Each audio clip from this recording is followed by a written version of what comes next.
What's up, guys? Matt here, coming at you with another quick video. This one, we're going to do a super simple, cheap mod to the AX24, possibly even free if you have something like this around. So you're probably wondering why I have 3 of these. Basically, I ordered 2 from Horizon.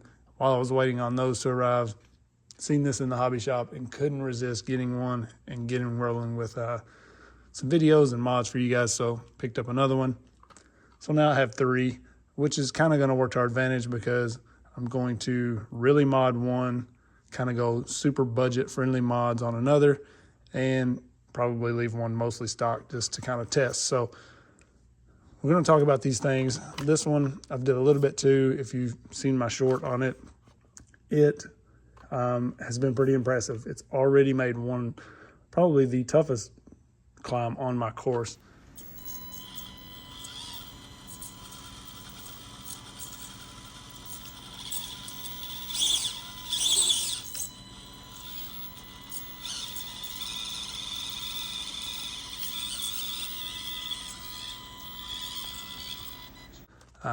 Just straight climb, you know, not trying to do some oddball line, but one of the harder climbs on my course that some modded rigs even struggle with.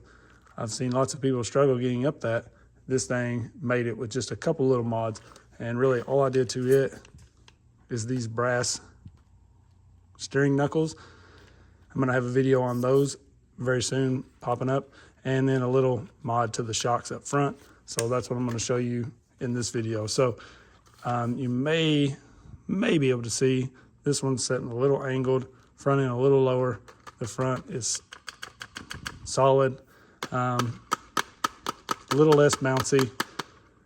And I really just wanted to see how just this mod to the shocks helps this thing straight out of the box. So you can see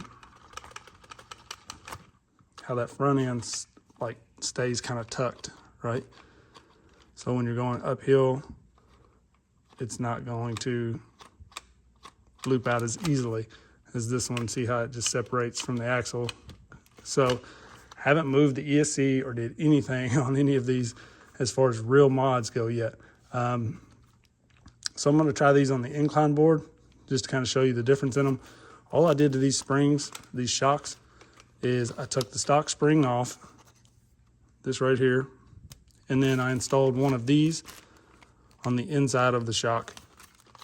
So I pulled the shaft out, put one of these springs inside of here over the shaft, and that way it pulls it back up like that. So it keeps that front end down. It makes it a little less bouncy. You could do the rears as well. I left the rear just because on that one, it performs pretty dang good like it is. We could possibly go a little stiffer shock in the rear, but that one did so well. I'm probably just going to drive it like it is for a while. So like I said, I was really curious if it was a little more to do with the brass on the front of this or just the spring mod. You could easily do this with some springs out of an ink pen. A lot of times an ink pen will have almost this exact spring in it. If not, these came from AliExpress. They're a 0.2 millimeter by 3 millimeter by 20 millimeter length. So these worked perfect, fit in these longer shocks, and really I didn't lose any flex on this thing. It still flexes really well. So let's try this out on the incline board, see if this one does any better than this completely stock one, and then we'll go from there. All right, so we're gonna start with the completely stock truck. We are right about 48.12, somewhere in there.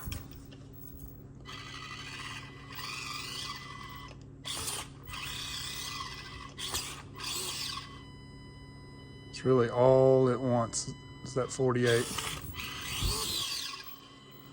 Can make it to the top if you kind of launch it like that. So right at 48 is about all it's gonna get. Let's see how this one handles the 48. This one is just the spring mod.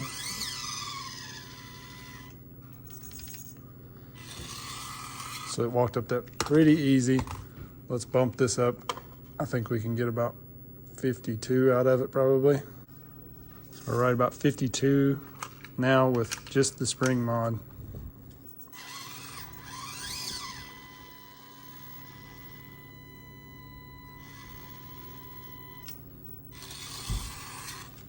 And it made that pretty easy. Probably not gonna get much more, but that was fairly easy. Let's try 52.5.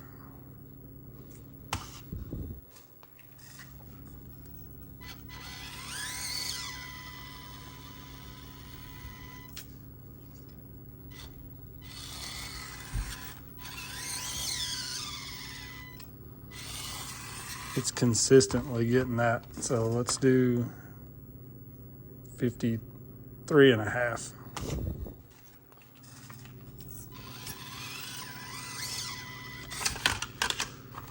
So probably right around the 53 mark.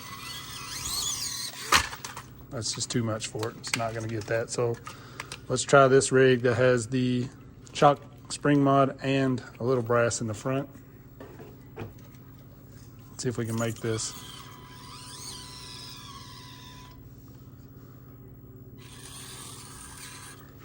Straight up it. At like 53.5. Let's go 55.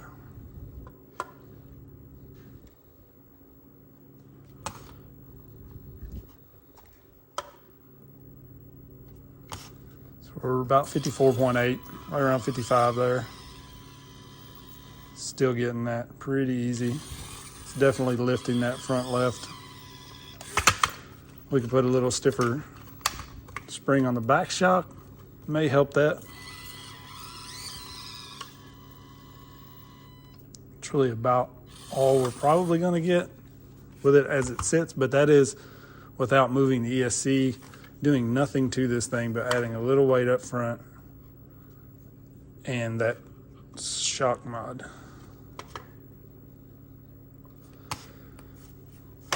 $55.5.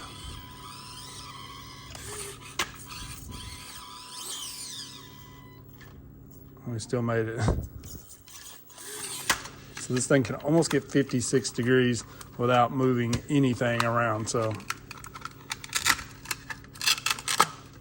you can see still exactly the way it was, besides the springs in the front shocks and there's a little bit of brass up front here. So I'm gonna show you exactly how I did those springs really quick, just so if you wanna do it, you can do it to yours. All right, so here's your stock shock. And here is the modded shock. So all we're gonna do is pull both ends off of this.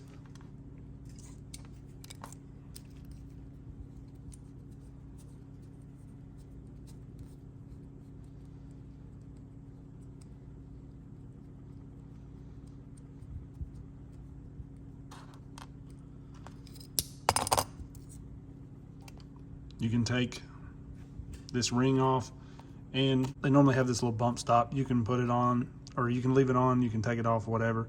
The shock's not gonna go all the way in because it bottoms out in the cap anyways, so it doesn't matter.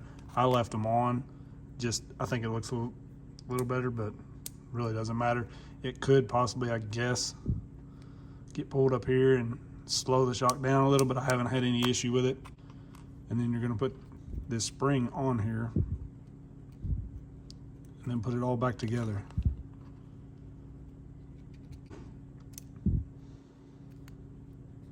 So that will launch out of there if you let go of it. So hold on to that shaft. You can put your spring back on as well if you want it to kind of ride more mid stroke there. I just left it off. I preferred it off. You will lose a little bit of travel because this spring inside of here completely compressed is taking up a little bit of room.